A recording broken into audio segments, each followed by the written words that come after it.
You've been sending a lot of texts.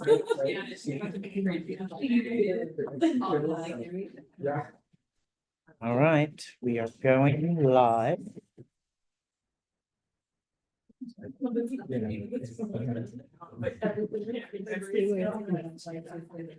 Okay, we're going to get started.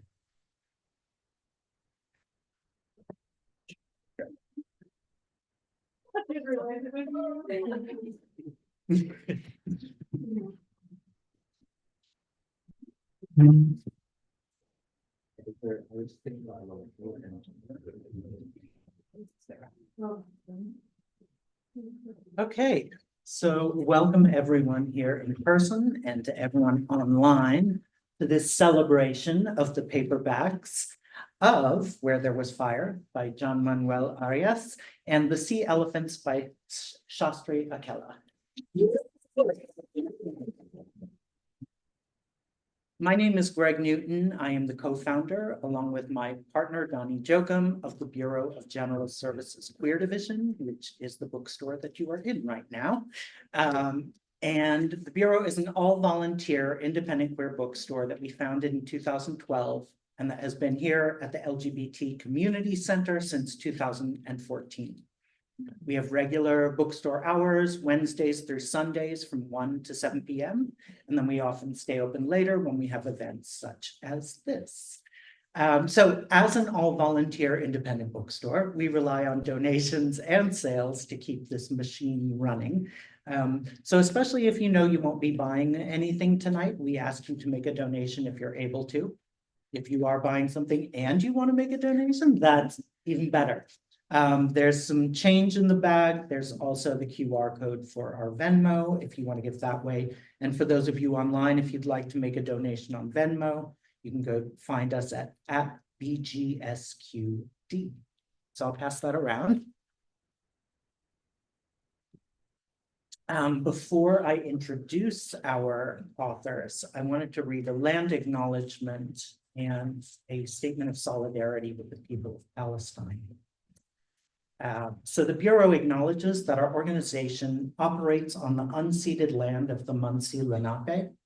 We encourage you to join the Bureau in signing up to make a monthly donation to the American Indian Community Houses Mannahatta Fund.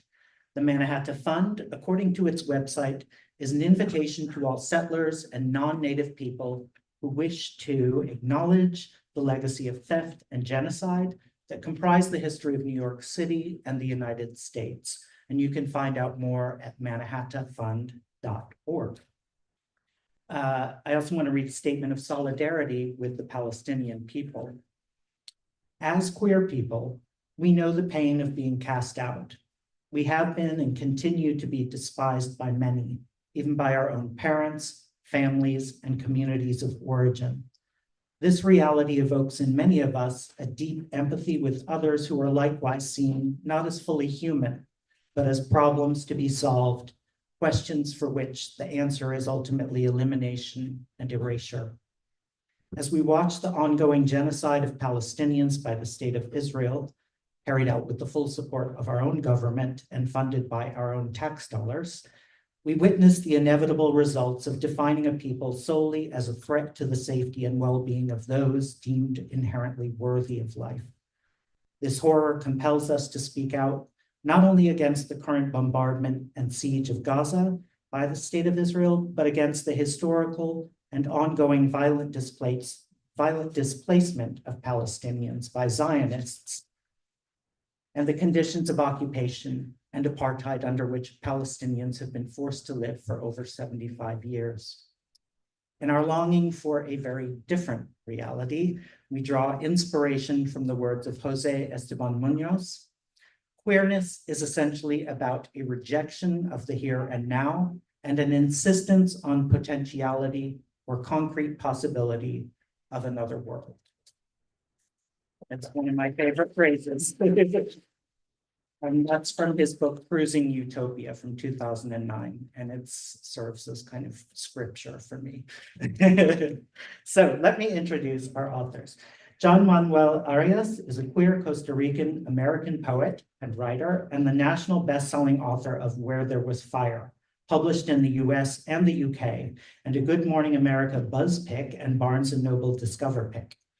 A Canto Mundo Fellow and alumnus of the Tin House Summer Writers Workshop, his prose and poetry have been published in the Kenyan Review, Pank, The Rumpus, and Akashic Books.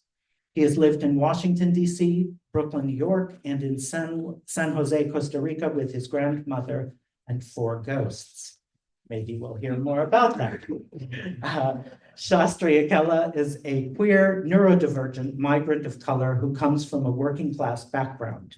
His writing will be in Best American Short Fiction 2024, Guernica, Fairy Tale Review, Craft, Masters Review, World Literature Review, and elsewhere. His stories became finalists for the Narrative Fiction Prize twice, and he won the 2024 BLR Goldenberg Prize for Fiction, a 2023 Pushcart Prize, and a 2022 Fiction Fellowship at the Fine Arts Work Center in Provincetown. He earned an MFA in creative writing and a PhD in comparative literature from the University of Massachusetts Amherst. He is an assistant professor of creative writing at Michigan State University. The Sea Elephants, his debut novel, published in the US by Flatiron Books and India by Penguin, was named a most anticipated debut by Good Morning America, Electric Lit, Book Riot, and LGBTQ Reads, among others. Please give them both a very warm welcome.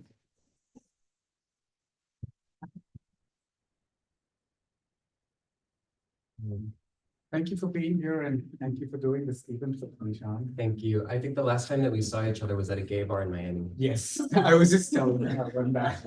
It was at Miami Book Fair, so it was like a little bit professional. We could file it under professionalism. Yeah, But it was a cute time. it was, and it was a nice time to be in Miami, especially since I was in Michigan then in Oh, that's right.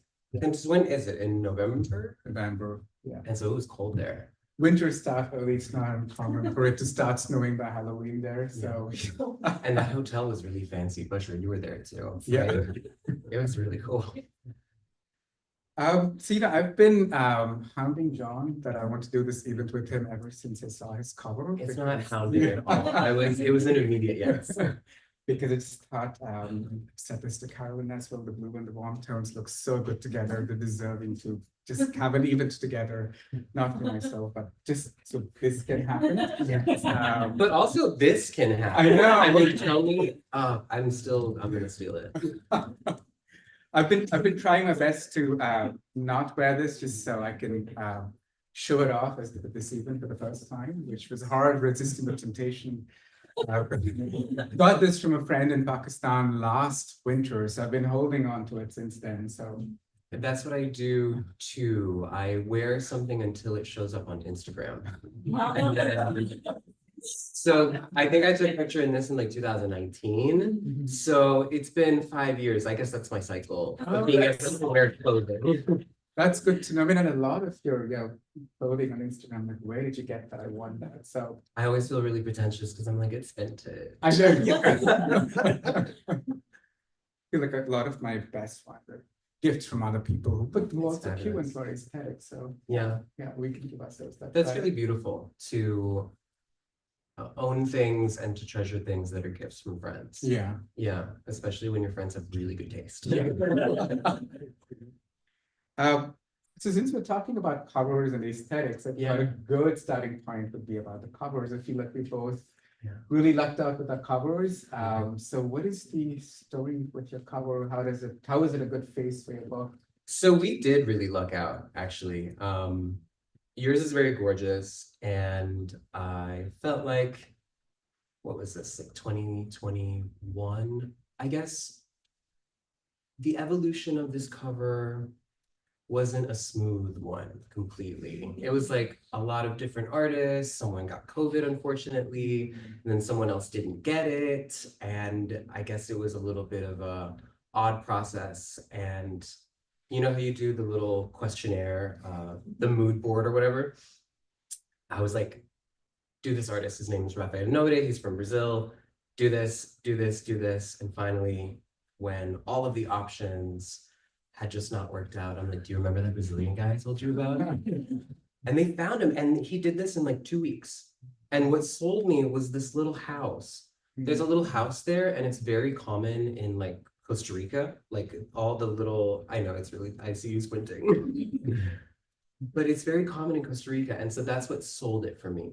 It's like that little tiny signature of where this book comes from and where I come from. Yeah. What about yours?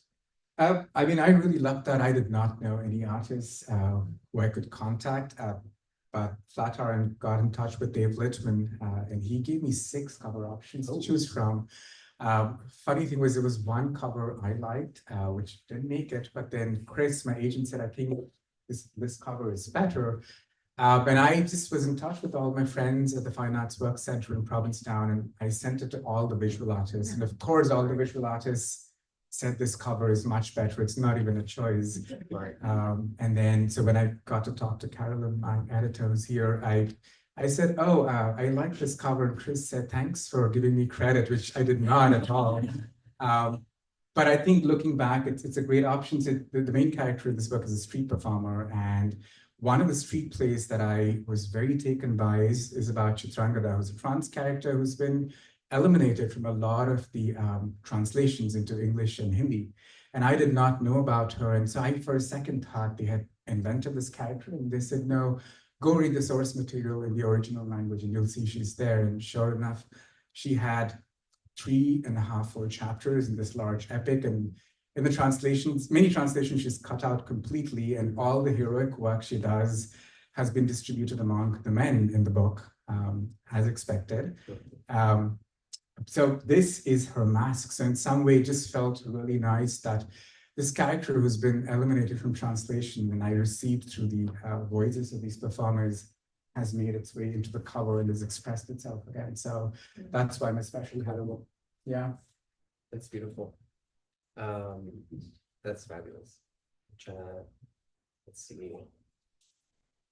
So yeah, this is really good. We've talked about it before, that our books have been called atmospheric, right? What role does that play in your, I mean, you know, I was thinking about it too, like sort of atmospheric and world building are such important things to like wrap a reader sort of inside the book, right? I'm gonna throw you a curveball. No. No. We're gonna get through this together. Sometimes that plays towards the white gaze when we're coming from global South places, when we're coming from places that are not either referenced in sort of like the global North in the United States, the UK, whatever it is. There's a lot of pressure for that atmosphere to become kind of like exotic. How do you fight against that? It's what okay. It's not as bad of a curveball as I thought it No, would be. No, we're playing softball. It's interesting because, you know, when I first went out into the market with this book, there was an agent who came to my MFA program and read a portion of this book and said, oh, you know, the US market is not really interested in South Asian stories. Go send this to the UK. And he had a very bizarre revision idea for it. He said, just relocate the story to the US.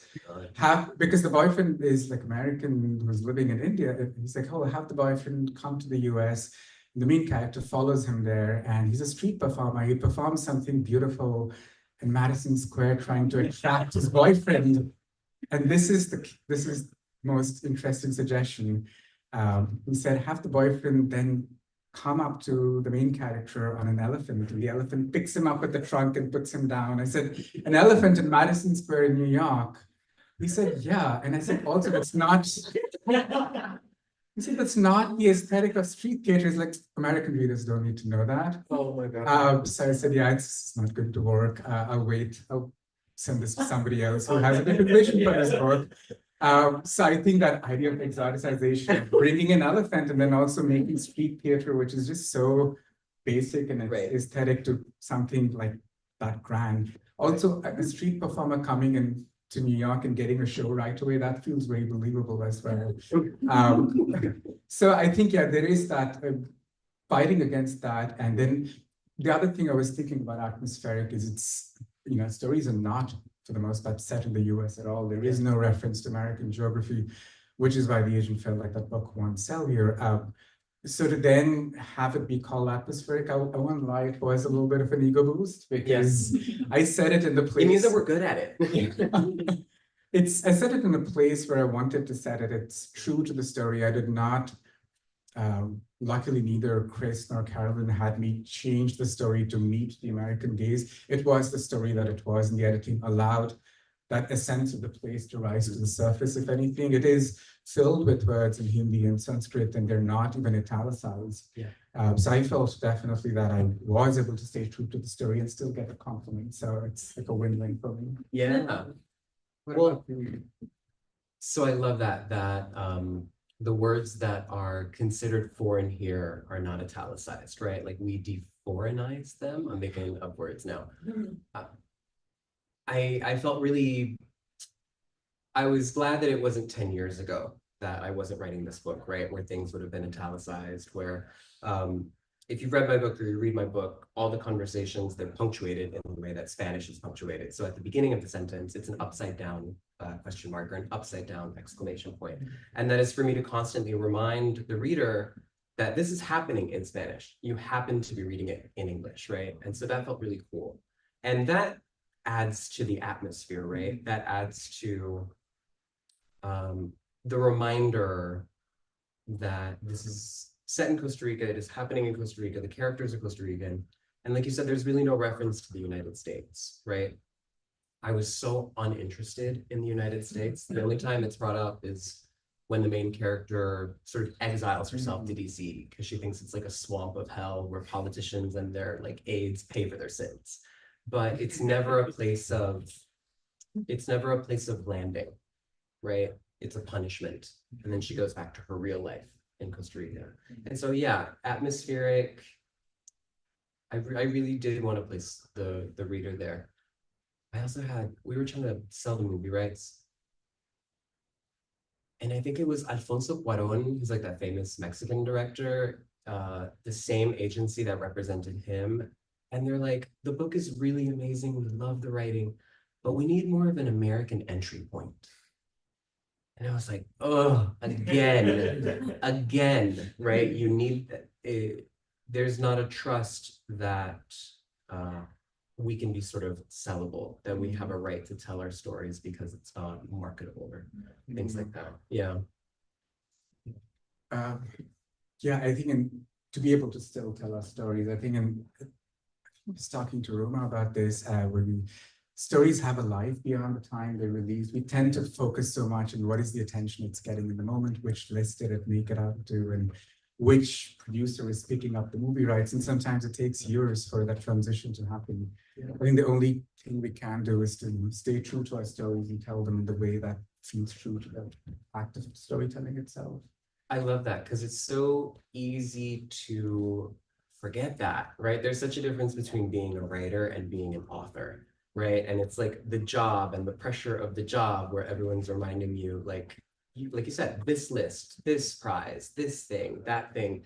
It sometimes feel like it kills the story a little bit, right? Like the heart of it, but then you go back to the story you read and you remember the characters and you remember why you did it, right?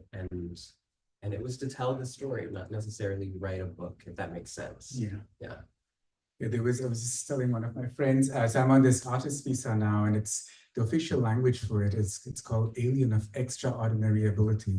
I was so sure my lawyer made that up, and she said, no, I didn't make that up, that's what it's called.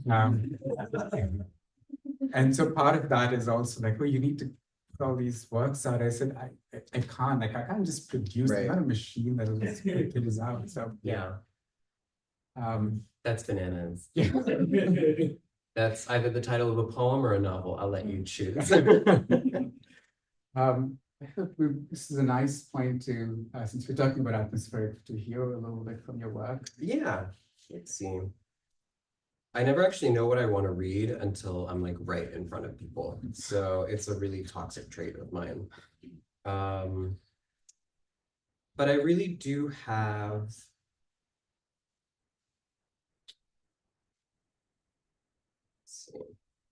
Bear with me. Try to pick something like. All right, so I'm thinking a lot about like spirituality and mythology, and I want to ask you that question too, right? And Costa Rica has its own mythologizing of itself, which I'm really critical of. Like, I hate the myth of Costa Rica that it makes of itself. And so in all of my work, I try to critique it. And in this part of the novel, I write a little bit about the Virgin Mary. So the patron saint of Costa Rica is the La Virgen de los Ángeles, also known as La Negrita, because the stone itself is a dark stone. So inside the Basilica of Cartago, down the marble aisle flanked by dozens of rows of chestnut pews made soft by pilgrims behind, past the red pulpit, and on a splendid golden altar that reached up to the octagonal dome, the statuette of the Virgin of Los Angeles peered out from her prison, finding this whole arrangement a little ironic. For almost 2 centuries, the Mother of God had been enclosed in this tight-fitting sarcophagus, unable to scratch her nose or fix the hem of her dress. This had all really gone a bit too far. While, yes, La Virgen did appear to that young indigenous girl 300 years ago, it was merely as a suggestion for the correct site for the basilica's construction. All others would crumble because of earthquakes, divine, random, or otherwise. So La Virgen materialized as a stone statuette to the girl, who in turn brought an interpreting priest in a panic, all the while hoping the fools would take the hint. But basilica after basilica fell, and when they finally followed the obvious clues La Virgen had laid out, they built it on the correct spot and opened it to the public. But then, without warning, or logic as far as La Virgen could tell, they locked her away in a coffin, an iron maiden made of gold. That wasn't and had never been the plan. Daily, palmers crawled from the basilica's portal to the foot of her encased mannequin, sometimes on their knees, sometimes not. Women who had buried firstborns, men who were cheating on their wives, the best friends of said wives, priests, divorcees, nuns, reprobates, government contractors, and one time a man who crawled after losing his legs to a mining accident. The holy and the unholy, the blithering masses who looked to her for forgiveness. But until these fanatics released her, La Virgen would not forgive a damn thing, not a wish or a miracle or any sort of blessing, not even in disguise. Until the day of her release, she would sit, petulant and bored inside her compact, jewel-encrusted box. This fate was, without a doubt, the closest the Virgin Mary had ever been to hell. A lot of detail of not being able to scratch your nose or fix a dress. Yeah, it's, because my book also is about this phenomenon called Marianismo, which is the direct sort of descendant of machismo, right? We've heard the word machismo, which is a very Latin American, masculine, very toxic way of being in a very patriarchal society. And so Marianismo is where women have to live up to the example of the Virgin Mary. They have to be pure, they have to be pious, they have to be good mothers, and they have to be virgins until a man sort of gets to her. That's what my grandma told me. And that's also a part, I expected to piss off a lot of Costa Ricans with this part, right? In that this Virgin Mary, they have this, altar to her, but she can't get out. She can't be free, right? It's just what you do to my grandmother or my aunts or, all of the women who I come from. They're exactly in the same way, sort of unable to scratch their nose. Yeah. It makes me think of, there is like, in the Hindu text, this book called the Manu Shastra, which is written by a man on codes women are supposed to live by. And there's 6 traits that an ideal wife is supposed to have. And I sometimes think about what, especially as somebody who's queer and is not at all the kind of boy my parents wanted. And I was the first son after 2 siblings, and I'm much younger. I'm the accident kid.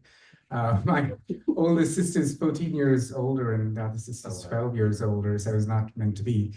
But my dad was very happy. The men in my family were very happy to finally have a boy, but that didn't turn out to be the kind of boy they wanted at all. I was the exact opposite of it. I'm left-handed, and they thought I would be very good at cricket.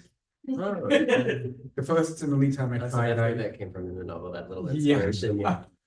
first and only time I tried it, I injured myself and somebody else, and I was banned from playing on the team after that.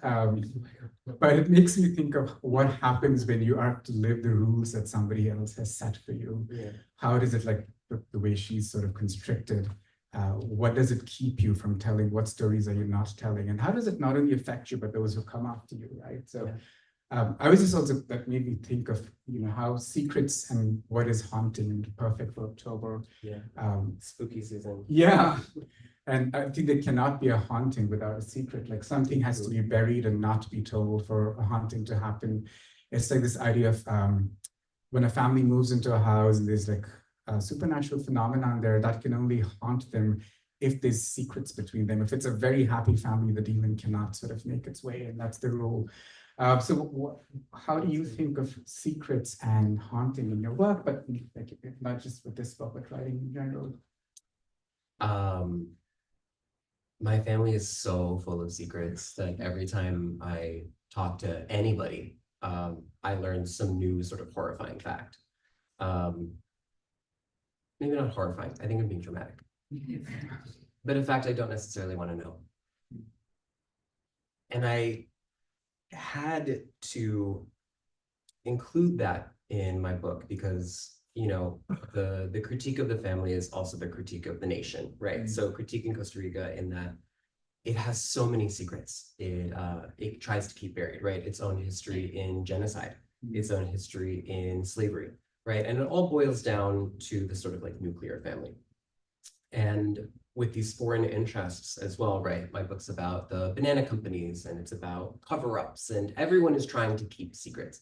But my work, and this book particularly, is about, who gets to keep secrets? Who has the power to keep their secrets buried, right? And if they don't, how do those secrets get out? How do they sort of rot them from the inside out, like the house in which they live or things like that? So, and ghosts are a perfect way as an entry point to get to the bottom of the secrets, because ghosts can't really be controlled by social cues or social norms, right? Ghosts don't shut up. That's what I know from personal experience. And yeah, so ghosts and secrets, they go hand in hand. And I hate them both. I think, I think what you mentioned earlier about the Global South, and the Global South has so many shared phenomena of how they deal with trauma that's oftentimes not been inflicted on them. It's been inflicted on them, it's not by choice, and how that reshapes their structure to the point that it does then become intrinsic on them. The toxicity that's been imposed on them becomes part of their language. Because the nuclear family as well, and also this idea of the right-wing Hinduism that we see right now rising in India, it's not a new phenomenon. It started with this whole, and the axing of trans characters from epics, queer characters from epics came about because this idea of, we need to keep a heterosexual Hindu family, that idea active, make that idea sacred, institutionalize it. Otherwise, this fear of the great replacement in India is not going to be the Hindu nation that it was always meant to be, which is ironic because they say, this is how it was thousands of years back, whereas those who we see as Hindus also came to the subcontinent from somewhere else and displaced the people who were living there. But that is, of course, not a story you can tell in India. I would not. If this interview was happening and this conversation was happening in India, I would be afraid of saying it out loud. And so, but when you internalize those traits so much, you just tell those stories, whether you believe in them or not. I think so that's the power of a secret, is when it allows you to believe a lie. A secret, as long as it's kept and buried, it gives you the strength to believe in your lie. And prevents you from seeing a whole truth. I had a family member who just kept referring to my partner as she, and I said, interesting, I'm going to do the same thing to you. So I kept referring to her partner. I waited, I'm like, I love my pettiness. I waited for some time, and There was another occasion where she was like surrounded by people. So I said, "Oh, so how's your wife doing?" She's like, my husband." I said, "Yeah, that's exactly what you did. So, now you know how it feels." And I walked away. So I had a lot of fun with that. Really proud What of sign are her. you? I'm Sagittarius, but I also Yeah, have a that's lot fire of. sign shit. I'm the old Sag in Aries, so the Aries Oh my always, God. yeah. Wow. Where there was fire, right Yeah. here, ladies and gentlemen. Yeah, I wanted to talk about like I'm glad you brought this up. Because like I said, I'm thinking a lot about Costa Rica is not old enough to have its own like real mythology, right? And so it has this folklore and this spirituality and these hauntings. And I want to critique that, and I want to critique the myth that Costa Rica makes for itself, which is like this pura vida lifestyle. Like everything is chill. We're the Switzerland of Central America. The rest of the countries are like warring brown people, but we're really cool. Come see the beaches, right? Does India create its own sort of mythology in that way? I mean, there's some myth which is ancient, like Chitrangada's myth is ancient, and it's a very Hindu myth. It shares that space with a lot of indigenous mythology that's been folded into Hinduism. So that's when a religion sort of colonizes a space, it does it in one of two ways. It completely eliminates a story or absorbs a story and makes it its own, right? So it's those ancient religions tend to do that. So there are a lot of characters in Hindu mythology that are actually not part of Hinduism. They're part of a lot of indigenous and tribal communities, but because Hinduism had such a widespread effect, it has made those stories. So if it cannot eliminate them, it just says, okay, this is actually part of Hinduism. So it first tries to eliminate. If that fails, then it just absorbs. But an absorption is also a form of erasure, right? Because it's part of the language in which those deities, those heroes were spoken about was not Sanskrit. Sanskrit became the colonizer's language in which the story was written. And language is just such a powerful tool because it tells the psyche of a specific people. So when you claim a story and tell that story in a different language, in some way you're still erasing the way that story lands in people's minds. Yeah. So yes, there are some which are part of Hindu mythology, but others which have been absorbed. Yeah, Latin America does that quite a bit, right? Catholicism did that quite a bit, especially in the Caribbean, right? With the religions like Spiritismo or Vodun or Santeria, right? These big, powerful, colonizing spiritual powers are so good at like absorbing as a form of erasure. That's a really interesting. Yeah, I love that. I mean, I don't love it, but I love your analysis of it.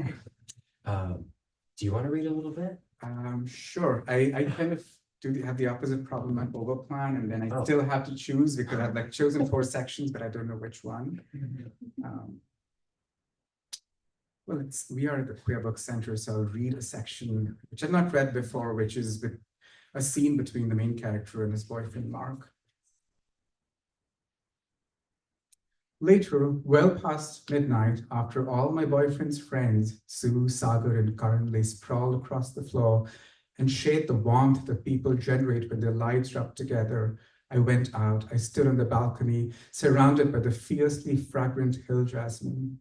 The flowers glimmered in the moonlight. Mark switched the lights off, left the window and the door open, and came and stood next to me.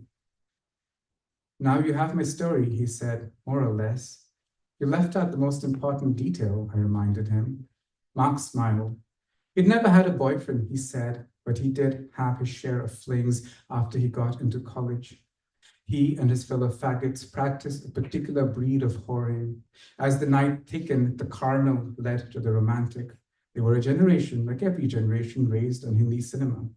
They held hands after they were done. They spoke quietly of futures they had no hopes of realizing, buying homes, clocking their lives with anniversaries, paper to diamond, 2 men appearing as parents at the convocations and graduations of their children.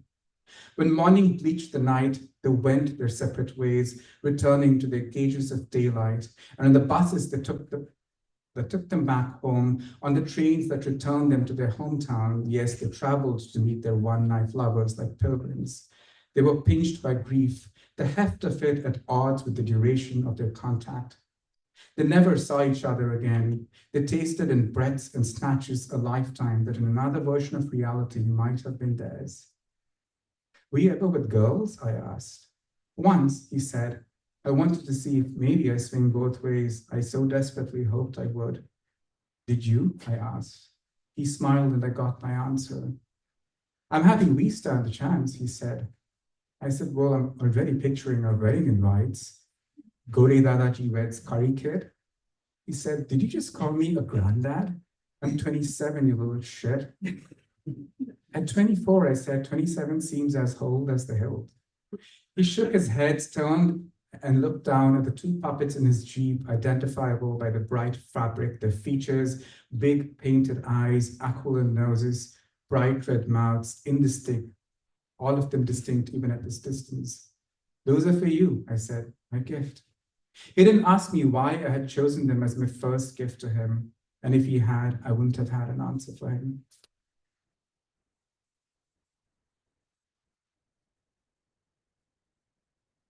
Morning bleached the night. Beautiful. It was gorgeous. I don't know if this is a question that we agreed upon, but I'm thinking about like, I'm totally like blindsiding you. I'm sorry. Lyrical, the word lyrical, right? How do you feel about that word?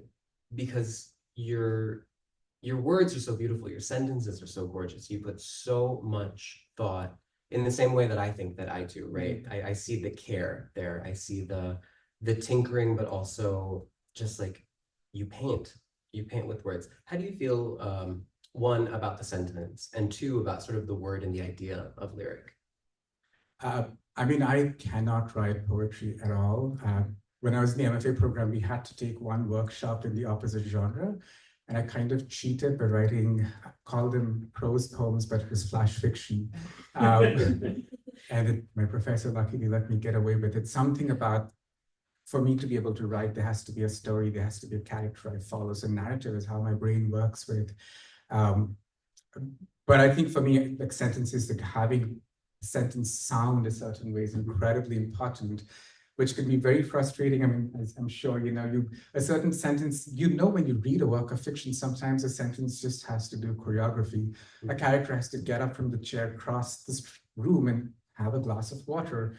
I wish I was able to write those straightforward sentences and just let the reader move on, but my brain will not let me move on, especially when I'm editing. That sentence has to sound a certain way, and I don't know what that sound is. I can't predefine it ahead of time. So if it doesn't sound right, I take the sentence, put it on a Word doc of its own. Every word is its own sentence. So it's surrounded by white space and I can see it. And when it sounds right, then I bring it back to the main document. It does make me frustrated with myself. I wish I wasn't writing that way, but I don't know of a different way to write because the sound is incredibly important to me. And I know there are sentences in this book that I may have spent hours and days, and the reader spends like a second reading it, but I think that's true of all art. A film takes years sometimes to make, but we watch it in an hour and 20 minutes. But I think even now, when I go back and a sentence sounds the way I like it, it gives me, as the writer, pleasure. Yeah, that's so surgical, right? Like taking it out and working it with the white space, and I've never heard that before. That's like, because you can see that type of care on the page. You really do. The way that I find myself doing it, because I do listen sonically, right? In the exact same way. The sentence has to sound good. It has to feel good. It has to it's good. I usually contextualize it within the paragraph that it's doing, right? Because it's not existing only by itself, right? I do see that, like, the sentence itself has to be perfect. But if it doesn't exactly sound right, if it sounds right between the sentence before it and the sentence after it, it makes sense on the whole, right? It has this type of balance. Yeah, you're such a good writer. It's wild. Do you read your work out loud? Hell yeah. Yes, absolutely. I feel like, does everybody read their work out loud? Yeah, right? Good. I like to see heads nodding. Because I think it's irresponsible for your own work and for your own self as a writer to not read it out loud, right? Because the way that I read, maybe it's weird. There's a voice in my head reading along, like words just don't exist for some people. Maybe I read that somewhere. How do you read? What happens in your head when you read?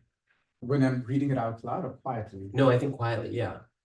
It does, there is a voice. in There's a my head, voice, yeah. right? Yeah, I try to externalize it, but yeah, it still sounds better in my head. I think some people don't have a voice. I might be making that up, but I don't think so. Is there anyone without like a voice in their head? No way. What does it feel like? Or what does it sound like? Sorry to put you on the spot. I'm like genuinely curious. Yeah, like, I don't know, there's like not a constant inner narrator in my head. It's just kind of more visual and conceptual. I would love to read like that.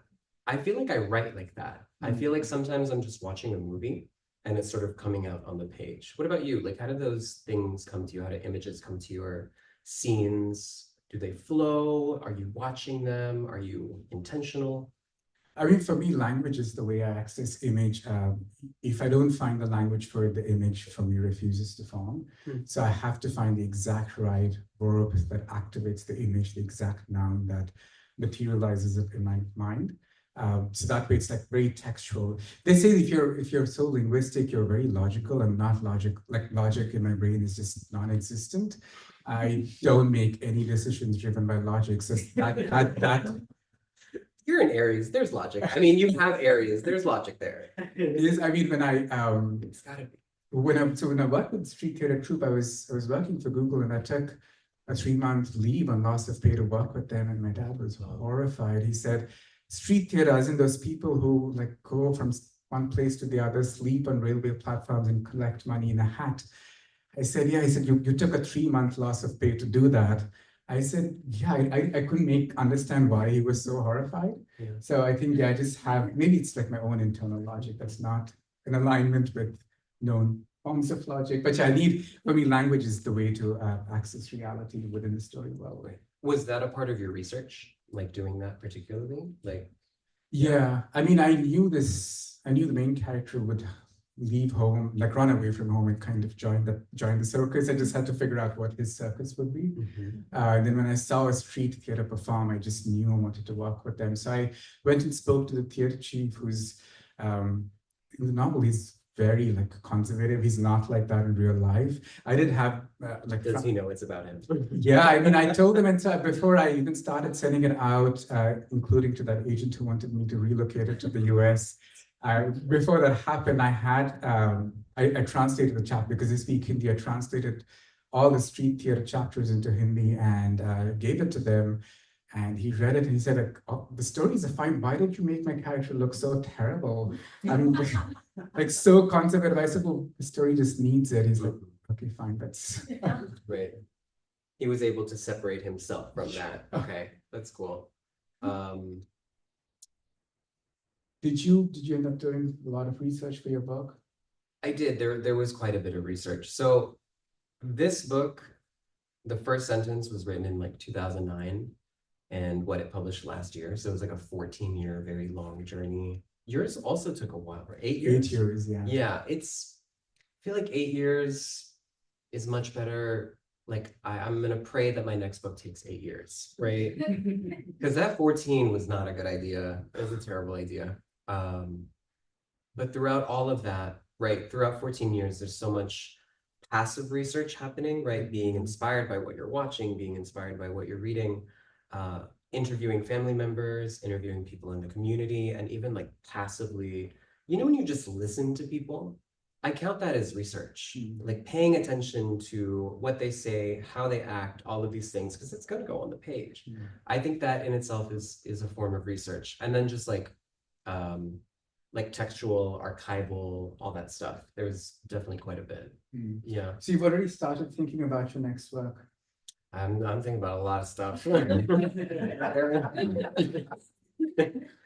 are a lot of pots on that stove, and I'm hoping there's a through line. I'm really thinking about I guess after the debut, and I don't know if you're doing this too, I'm thinking about like my career as a whole. Like, what does my body of work, what is it going to do, right?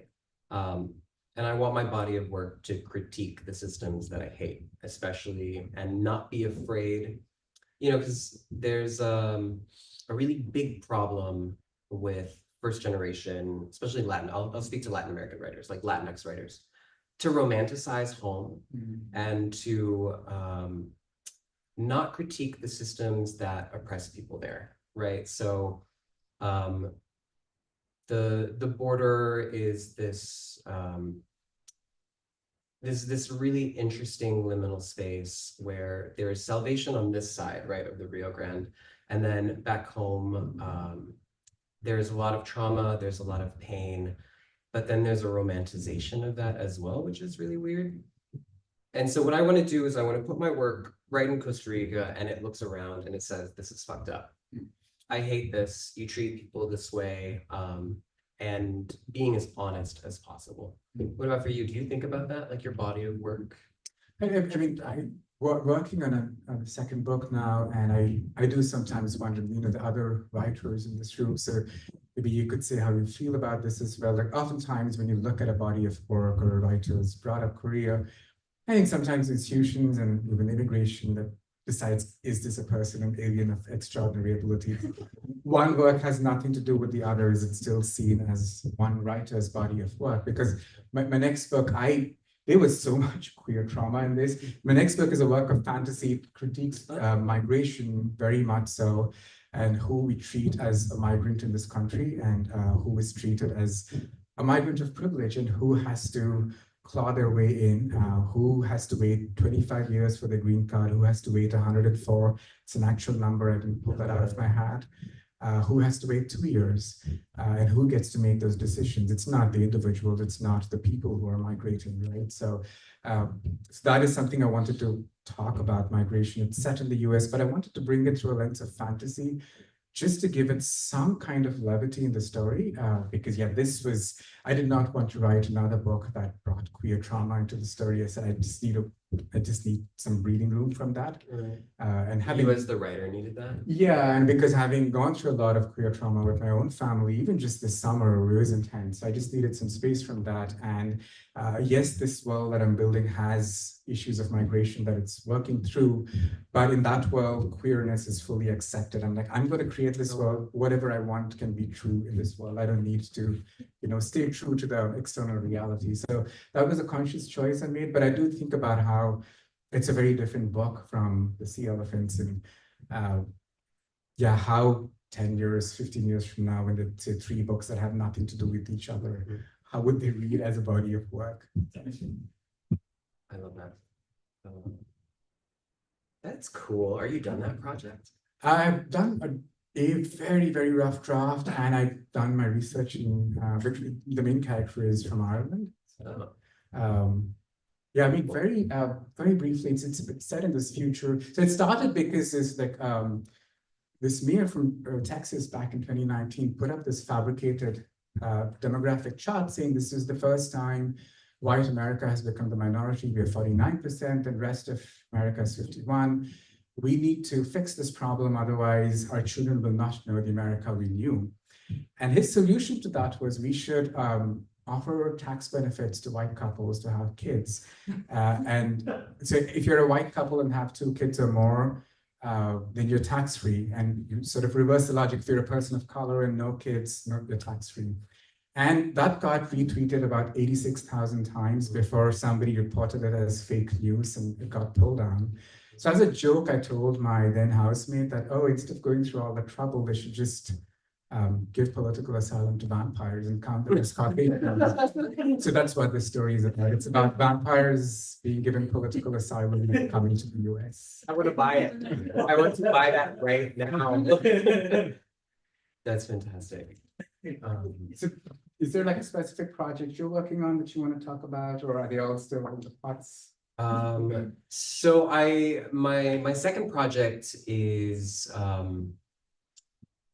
it's about 2 brothers. They grow up in this political dynasty in Costa Rica, and they both grow up and they of course become politicians. The younger brother betrays the older one, and the older one is then exiled from Costa Rica. 10 years later, he's in DC, he's bored out of his mind, he's depressed out of his mind, and he decides one day to sneak back into Costa Rica with the intention of getting revenge on his younger brother Mhm. by feeding him to a river of crocodiles. Oh, wow. And, you know, that's like a very Cain and Abel, right? A very like, it's based on Set and Osiris, which is like this ancient Egyptian Cain and Abel. So that's why I'm thinking a lot about mythology. Like your title comes from that type of mythology too. How do we combat a nation's mythologizing with a myth itself, right? How you sort of fight fire with fire. So that's where I'm at. And then there's another third project, but it's always on my close friends on Instagram. So like the public isn't ready yet. Or I'm not ready for like the live stream to know. Sorry, guys. Oh, I forgot that you're in live stream. I'm sometimes looking at the angle of my face. Sorry. Should we open for audience Yeah. questions? Yeah. Does anyone have any questions? Hello. Okay, you both talked about how much you give to meals. Hell yeah. So how is, you, as far as I know, you both are not fighting about it, except for the immigration story, I guess. So how is your relationship with staying here and against moving where you came from? Yeah, I mean, I can answer that. Can you repeat the question for the audience online? Sure. So if I heard it correctly, we both have negative feelings and better said critiques of the United States, right? We critique where we live. How do we sort of reconcile that? Yeah, and also like what's different about home, Yeah. which is actually inspiring most of your stories, versus living in a place which doesn't. Right. And yeah, so how are we writing about home as well and thinking about home? Well, so I was born in DC. I was born and raised in DC. So I have a specific kind of bitterness towards the United States because I saw it all happen, right? I was 12 years old, interning at the Capitol. So I know what all the Senate buildings do, and like there's a secret subway and all this stuff, but I digress. My problem with the United States is a problem with imperialism, right? It's a problem with genocide. It's a problem with racism and patriarchy, and it constantly acting upon Latin America, with specifically Latin America, right? On a global scale, it pisses me off, but what I can focus on is Latin America, and what I can focus on is Costa Rica. How does the United States privilege its interests, mostly financial, over the well-being, the physical well-being of Latin Americans?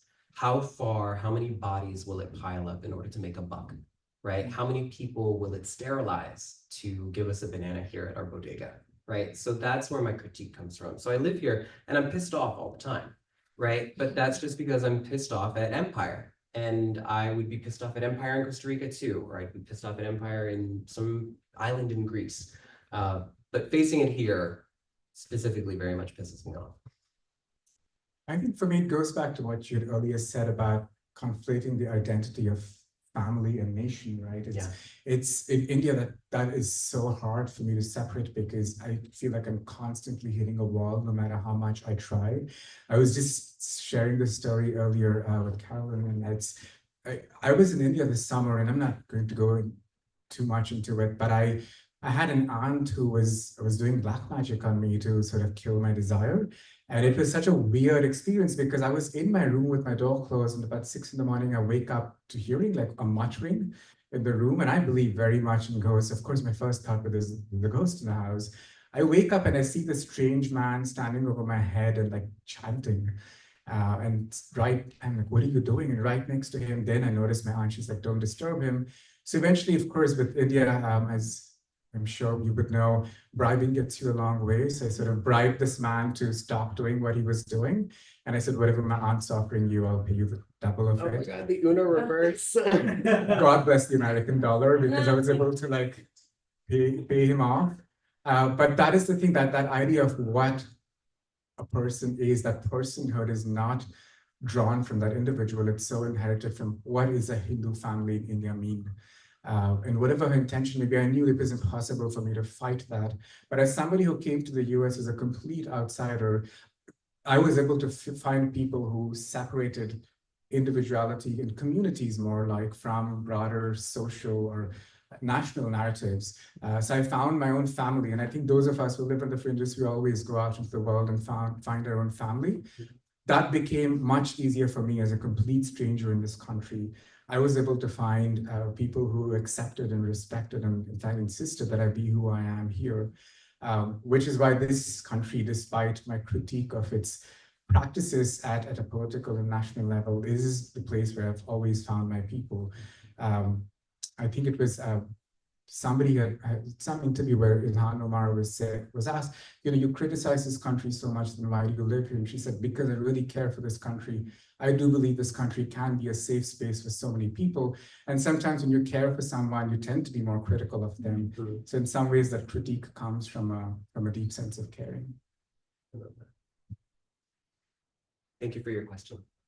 Anybody else with a question? Yeah, what's up, Zeph? Hey, I can speak to both of you have been talking about this relationship between violence on an intimate, kind of immediate and familial level and larger sort of scaffolds of violence as well, political, statewide, etc. And I'm wondering, as you write, what are the ways in which those I guess what are the ways you insulate yourself from those violences, right? Are there ways that when writing something that's a passage that's more intense, either in your current projects, the ones that you're working on right now, or when you're writing these books, are there ways in which how did you negotiate navigating these violences without activating yourself or activating a reader in a way that felt unmerited or unjustified? That's a wonderful question. I should repeat it for the live stream. Thank you for that question, Zeph. We write a lot about violence, right? Both on the familial, the personal, and also sort of like the structural level. How do we insulate ourselves when we write these types of scenes? Like how do we take care of ourselves, or we mitigate harm against ourselves? And then also the reader, which is a great question. Do you want to go for that one? I think about how I handle situations myself. So I when I saw this aunt and her Black magician, I went to my friend's place, I found refuge, and I have a really close friend living in India. And I just found refuge in her place. I was supposed to stay with her for 10 days, ended up staying with her for a month. And I think about the way I work through trauma is through going to my community and finding refuge, and also by offering refuge when my people are suffering. And I bring that to the page, where if a character has gone through something intense, I think about the best way to care for him is to give him his community, or give her community, take her to her community. And there is that real power in care, because what care says is, I see you for who you are. What trauma says is that I'm erasing your personhood, because your personhood is a problem to my idea of the world. And care is the exact opposite of dehumanization, right? Because it's completely acknowledging your humanness. It's not trying to say, oh, let's just ignore your pain, which is a very insensitive way of dealing with it. And yet there is a way where even if a character is working through pain with the community allows for healing to happen. It is like that hand held out that's lifting you off the floor. So that's what I offer for myself. So I bring it to the page as well. I'm thinking about that word, insulate. It's such a wonderful word. And it's one that I guess I don't use very often. I think like psychically when I'm writing, often I don't know where sort of I'm going in exactly a scene. Like I know what I want to do. I know what I want to write towards, but what's happening in the scene often comes at a very much like a surprise. As we're going to see in my second book, where the parents are in an abusive relationship and the older brother stops his father from attacking his mother. And there's this sort of very violent row, and the narrator looks to the younger brother, and he's about 10, and there's a growing pool around his feet, right? And I started crying. I just saw his face in my head, and I wrote that down, and I just started sobbing. So I guess I don't know exactly how to insulate. I mean, I'm a Pisces, so I'm just feeling all the time, right? You know, Zeph is also a Pisces. And like, I'm feeling for my characters. I'm feeling for these, for the violences that they're enduring, but also part of me doesn't want to shy away from them, because then I'm doing them a disservice, right? If I try to muffle the violence, then I'm not telling the truth, right? And I'm here to tell this very specific type of truth, because that's where the secrets come from, right? It's trying to sort of veer everything a little bit away from the root causes of things, right? So yeah, I think I'm really bad at insulating. Yeah, thank you, Seth. Anybody else have a question? One more, come on. Let's round it out to 3. Yay! I loved the question about your covers. That was such a fun conversation between the two of you. So I was wondering if you could also talk about your titles, and like you alluded a little bit to Shastri's title, that it comes from mythology within the novel, but I'd love to have Shastri talk more about that and also hear about your title, John. Yeah, go for it. Ruma knows this, the title of the book was a real struggle. Came through so many iterations. The main character is called Shagun. It's spelled S-H-A-G-U-N. And Chris, my agent, had suggested that as a title. I was terrified of how people who don't know the name would butcher that name. From shag to gun to everything in between. So I was not happy with that title, but we couldn't think of anything else. So Chris sent it out. And I remember when Carolyn, we spoke about, she said, what do you think about the title Shagun? I said, I don't like it. I know it's my main character's name, and he's on every page.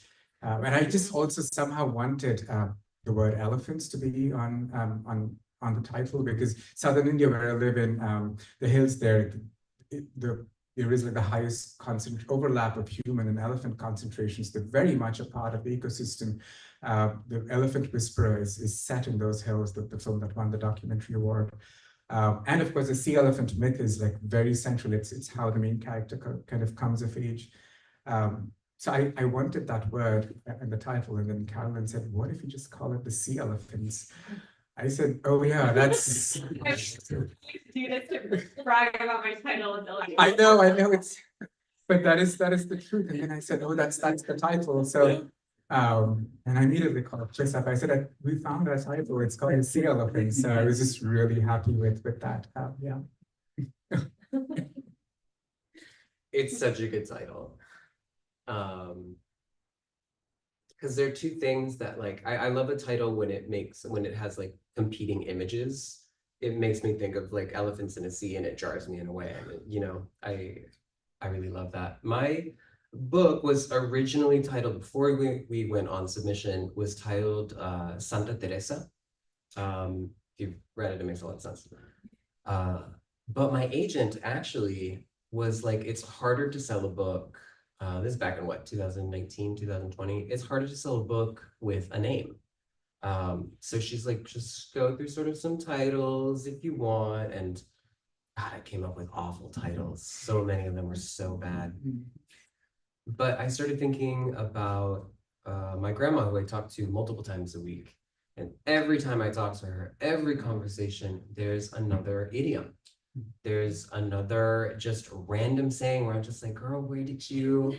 She's an encyclopedia of them. So then I just started writing all of the idioms that she had told me. And there is one that is, where there was fire, ashes remain. Where there was something passionate, where there was something sort of, you know, sometimes sexy, sometimes traumatic or passionate, there will always be evidence that it was there. And so I was thinking about that with my book. This giant fire burns this banana plantation to the ground. You know, it covers up all this evidence, but the ashes are still there. The characters know that they can go back and sort of touch, and it was real. And it stuck, which is weird. Like I said, I'm a Pisces, I'm a water sign. The fact that there's so much fire in the last year and a half of my life is really weird. I was never a fire girly. Yeah, but so that's how Where There Was Fire ended up. It's such a beautiful idiom, where there was fire, ashes remain. It's fantastic. Yeah. Spanish is great. Spanish is so good. And that particular ordering of the words, the sound of it is so beautiful. Yeah. Yeah, I mean, I had come up with some really bad titles. They're hard. I don't know if you remember this, Carolyn, when I said, oh, I want elephants in the title. What if we call it The Boy Who Became a Sea Elephant? She's like, or we can just call it The Sea Elephant. So yeah, that's. I love emails like those. It's just like, whoa. It's not. Amazing. Another question, maybe? Yeah. Yeah. When you're talking about being bilingual, do you have different personalities in the different languages? Ooh, someone asked me that, I think, like a month ago. Do we have, since we're both bilingual, do we have different personalities based on the language that we speak? I think so. I mean, I'm trying to actively speak 3 languages. So Telugu is my mother tongue, Hindi is the national language, and of course, English. I think so. I mean, I think even when I write, sometimes there's certain things that not so much a personality, but if I wanted to sound a certain way, I'll write it in one of the other 2 languages and then translate it, because the cadence shifts. And for me, again, that sound is important. That's one of the way I work through sound. I realize sometimes the sound is not so much a sonic failing, it's more of, it needs to activate some other sequence, and that comes from a different language. I think sometimes it also depends on like how I'm dreaming. If I'm dreaming in a certain language, which switches, and I keep a dream journal. I'm one of those people, so I tend to remember my dreams very vividly, because the more you do it, it wrecks your sleep cycle, but it's good for your dream journal. So I remember. Do you document the dream in the language in which you had it? Yeah. Whoa. Yeah. And sometimes I just wake up in the middle of the night and just scroll through and go back to sleep, or try to go back to sleep, and I recognize the language, even if not the specific words. Wow. But I think that's a way for the subconscious to sort of surface, and then allow you to access parts of your mind that you are not able to consciously reach. Wow. I think I'm a lot gayer in Spanish, but I'm apparently a little bit more reserved. So Spanish is my second language, right? And so when I was growing up, my mother's from Uruguay and my father's from Costa Rica. They experienced so much racism that they said our children will not speak Spanish because they will not have an accent. I refuse for them to have an accent. So everyone around my sister and me spoke Spanish all of the time. So you're a child, you absorb everything, you understand everything. But in order to speak it, we were sort of, we weren't allowed, right? We weren't encouraged to.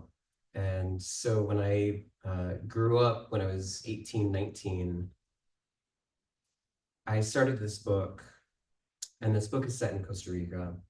And part of this book was me reclaiming a part of my Costa Ricanness. And reclaiming that Costa Ricanness was also reclaiming my relationship with my grandmother, right? Maybe not reclaiming it, but like really strengthening it, right? The main character is very loosely based off of her. So I'm talking to her a lot. I need to be able to communicate with her in her language. I need to meet her on her level. And also, I love to idolize my grandmother. So if my grandmother speaks Spanish, I'm going to speak Spanish too. So those types of things. So there's a little bit of reservation when I speak Spanish, because I'm much more, I think much more deferential, a lot quieter, because I don't have the mastery that I do in English. I think I'm very flamboyant and happy to speak English. I like my vocabulary, but in Spanish, I'm not as confident.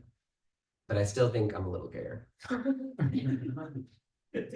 mean, this just, when I was hearing you talk, I thought of this, you said you wrote the first sentence in 2009. And you've obviously changed as a person, as you all do. Has that changed? Has the changes you've experienced as a person changed the book? It's funny because a debut author asked me a couple months ago, he's like, you know, my book is already in production. I feel like a completely different writer. Do you feel like a completely different writer? And I'm just like, no, it took me 14 years. I've been the same exact writer. Sometimes I have little memories, either reminders on my phone or on Facebook, and there are still parts in this book that I wrote in like 2011. It's so hilarious how little I've changed as a writer.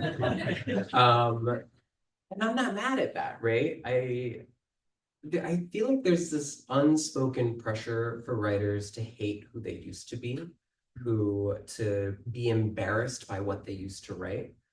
I don't feel that way.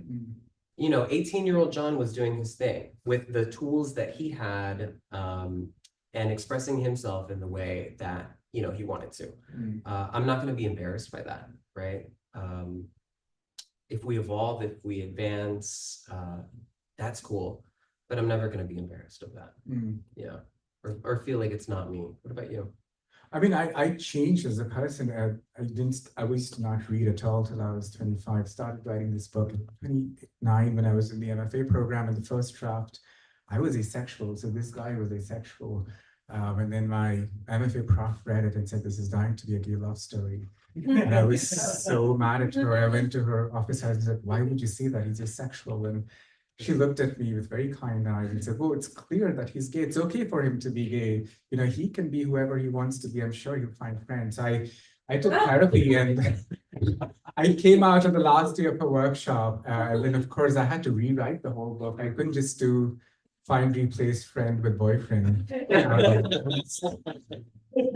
wasn't going to work. So I had to rewrite the whole book. So I think that rupture definitely changed something. So then returning as a gay writer and rewriting this character as gay changed something. She said it is not LGBTQA, no A. I thought it was funny. I love that though. Because he's asexual, but he's going on and on about this guy's red hair and his red eyelashes. It was definitely horny. Your professor was like, it's definitely horny. I love that.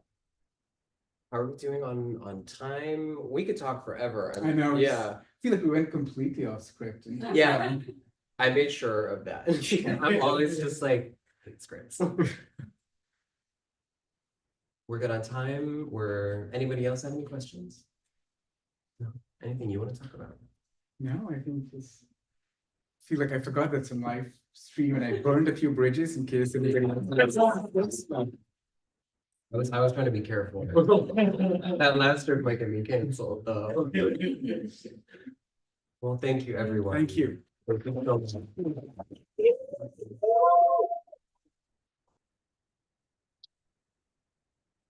Thank you both. We have books at the back. I'm sure our authors would be happy to sign. Thank you.